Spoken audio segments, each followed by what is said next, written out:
Ayun mga ma'am, mga sir, medyo natagalan tayo mag-upload ng ating mga video, gawa ng napabisi tayo sa home service, sa kaka-reply sa ibang customers. Tapos kulay And red. then eto, kakaibang sira ng TV ni ma'am. Almost ngayon lang din ako na-encounter nito. Hindi naman ngayon pala, sorry. May na-encounter ako nito, 32 inches. Naggaganyan din yung sounds. Pero ito kasi kakaiba, pukpok. Akala mo may karpentero sa loob ng TV. Ito yung 32 inches na naranasan ko sa ganyang TV is garalgal yung boses. So nagkamali din sila ng input.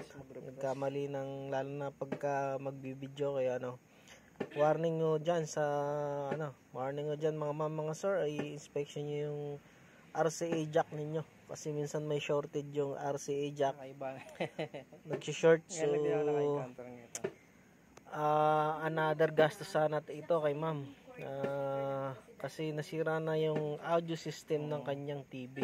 So kaya yung boses dyan ng kanyang TV pumupukpok na walang sounds, wala siyang sounds, parang tak nagaganon siya.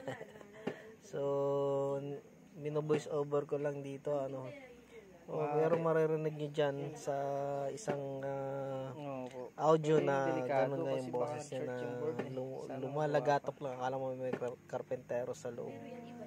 So yun, another warning dyan mga ma'am, mga sir, inspection nyo yung RCA jack nyo. Gustong mag-video kayo na iwasan yung mga local na RCA jack na shorted para hindi masira yung audio system ng inyong TV. So ito, mahal sana tong singil ko, palit ng main board. Lagyan kaya lang headset.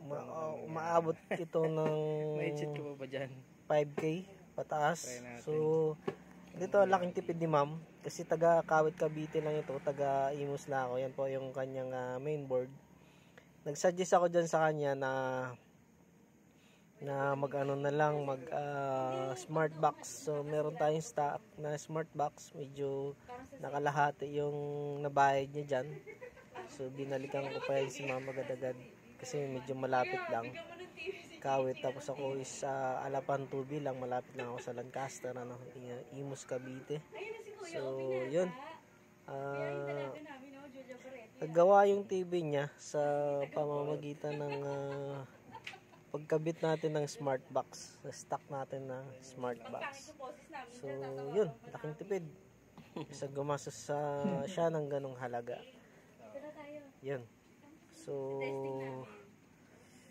sa awa, malaki ang tinibid ni ma'am. Hindi tayo